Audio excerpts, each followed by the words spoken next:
उनका वहां पे जनाधार है और काफी बहुमतों से जाए जितने भी विधानसभा चुनाव हो, चाहे 2003 का विधानसभा चुनाव हो, सारे विधानसभा चुनाव में अजीत जोगी वहां पे बहुमत से जीते हैं। लेकिन आपको बता दूं कि दिल्ली में अहम बैठक है और यहां पे ये सूत्रों से हमारी जानकारी, खबर भारती इसको 2 दिन पहले ही ब्रेक कर चुका है कि उन्हें चुनाव प्रचार समिति की कमान सौंपी जा सकती है। तो ये दबाव की राजनीति, इसके पहले भी वो सतनामी समाज के नाम पे कई सारी सभा कर चुके हैं। इस प्रकार वो आला कमान को दबाव देना चाहते हैं, साथ साथ ही पत्र बांट के लोगों से एक संवेदना, एक सहानुभूति लेना चाहते हैं और ये दिखाना चाहते हैं कि अजीत जोगी, छत्तीसगढ़ की जो राजनीति है और कांग्रेस की जो राजनीति है उसका केंद्र बिंदु तो अजीत जोगी है। बिल्कुल प्रदीप, बहुत अच्छी बात आपने कही है। विवेक इस वक्त हमारे साथ, वाजपेयी जी हमारे जुड़े हुए हैं। बड़ा अहम सवाल विवेक जी उठता है, सवाल ये उठता है कि अजीत जोगी, हमने देखा था चरणदास महंत का नाम जब प्रदेश अध्यक्ष के तौर पर आगे आ रहा था, अजीत जोगी दिल्ली में मौजूद थे, काफी जगहों पर कटते हुए भी नजर आए थे अजीत जोगी। उसके अलावा जो भी पार्टी का कोई कार्यक्रम हुआ करता था, चाहे वो रैली होती थी, सभाएं होती थी, वहां कार्यकर्ता अजीत जोगी के नाम के नारे लगाते थे, अजीत जोगी बाद में वहां पहुंचा करते थे।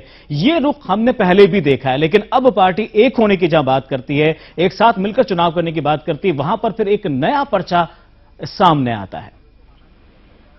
जी, मैं आपका बात का सिलसिलेवार जवाब दूंगा। जैसा उपासने जी ने कहा, तो मैं उनका आभारी हूं कि उनने ये तो माना कि कद्दावर नेता कांग्रेस में ही बस मौजूद है। उनने स्वीकार किया कि अजीत जोगी कद्दावर नेता है।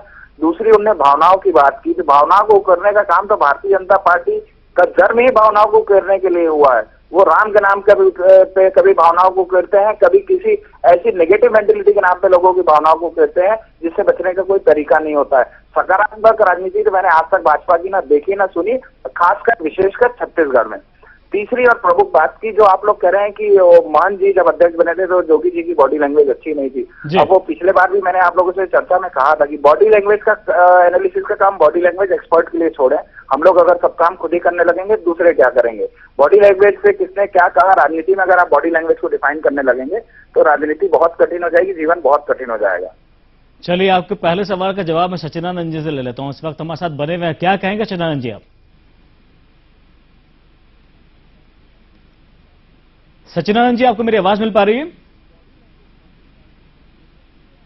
लगता है सचिदानंद जी इस वक्त मेरे साथ मौजूद नहीं है, लेकिन जहां तक सवाल आपने कहा है कि बॉडी लैंग्वेज बहुत कुछ कहती है, बॉडी लैंग्वेज से हम इस वक्त प्रदीप परिहार हमारे साथ बने हुए हैं। प्रदीप, आपने सुना जिस तरह से विवेक जी कह रहे हैं कि बॉडी लैंग्वेज से हम किसी चीज का अनुमान लगाया नहीं जा सकता, लेकिन छत्तीसगढ़ की अगर बात करें तो उनका यह भी कहना है कि खुद बीजेपी अब इस बात को मान रही है कि हाँ, कद्दावर नेता तो कांग्रेस में है। निश्चित तौर पे छत्तीसगढ़ की जो कांग्रेस है, कांग्रेस में कद्दावर नेता तो अजीत जोगी है। खाली उस पत्र को आप ध्यान से पढ़ेंगे, उसमें पत्र में बीच के जो सेकंड पैराग्राफ है उसमें जिक्र उन्होंने किया कि जब उनका एक्सीडेंट हुआ, एक्सीडेंट के बाद उन्होंने ये बोला कि मेरे विरोधियों ने मुझे दबाने की कोशिश करी और कहा कि इनका एक्सीडेंट हो गया है, मैं चल नहीं सकता हूं, मैं फिर नहीं सकता हूं, इस बात में ये राजनीति नहीं कर सकते। इस प्रकार से उन्होंने अपने ही कांग्रेस के नेताओं पर उन्होंने दबाव डालने की कोशिश की और उन्हीं पर निशाना साधा है। मैं आपको बता दूं कि जब उनका एक एक्सीडेंट हुआ था तब भी उनका एक पत्र मरवाई विधानसभा में आया था, छत्तीसगढ़ में पूरा वो पत्र बटा था। उस समय भी उन्होंने ये सहानुभूति की लहर पैदा करने की कोशिश की थी और वो जब एक्सीडेंट हुआ था उस समय ये कहा जा रहा था, जो सर्वे आ रहे थे उसमें कहा जा रहा था कि अजीत जोगी मरवाई से चुनाव हार रहे हैं। और उसके बाद वो एक्सीडेंट हुआ और एक्सीडेंट की जो सहानुभूति की लहर मरवाई और छत्तीसगढ़ में चली, उसके बाद ही अजीत जोगी पूर्ण बहुमत से जीते। निश्चित तौर पर यह पॉलिटिकल हथकंडा हो सकता है अजीत जोगी का, लेकिन जो भी सच है वो तो अजीत जोगी ही जानते हैं। लेकिन जो सियासी हलकों में पत्र आज चल रहा है और यहां दिल्ली में बैठक चल रही, राहुल गांधी से कल अजीत जोगी मिले, तमाम बड़े नेता मिले, तो अजीत जोगी यहां पे दबाव की राजनीति कर रहे हैं और ये दिखाना चाहते हैं कि जो चुनाव प्रचार समिति की कमान है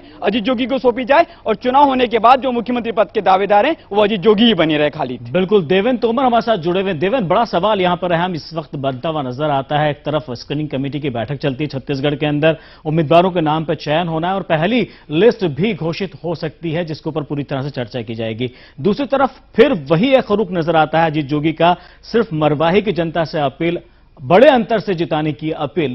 दो तरह से इस चीज को देखा जा सकता है। एक तरफ तो वो फिर अपने आप को बड़ा दिखाने की कोशिश करते हैं, दूसरी तरफ एक तरफ दबाव बनाते हुए नजर आते हैं।